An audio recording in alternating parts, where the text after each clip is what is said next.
So the last thing we want to talk about is replacing a terminal block on the transformers. Sometimes the transformer terminal block will overamp for various reasons. We will have a short, which will simulate overamping the system.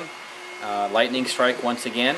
The other thing that can happen is, and this is a very common thing that people don't recognize, they will cross the wires between the circuits and they will make a connection here. If they don't get the wires all the way inside, then you have stray braids of wire of the copper that would stray and go to the next area.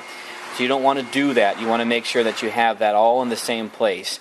In order to remove that, you're going to need to remove the terminal labeling, the terminal block labeling, and just peel it up. I'm not going to do that right now because I'll damage this one.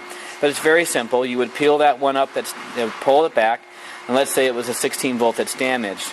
When that happens is, you will take, and you'll see that this has got a little bar of pieces on the bottom that snap in place. You'll have to break this when you go to take it out, but you're replacing it with a new one and it snaps in. There are screws on the bottom and on the top. The bottom screws will hold the wires into place. The top screws will hold the wires coming from the back side into the terminal block.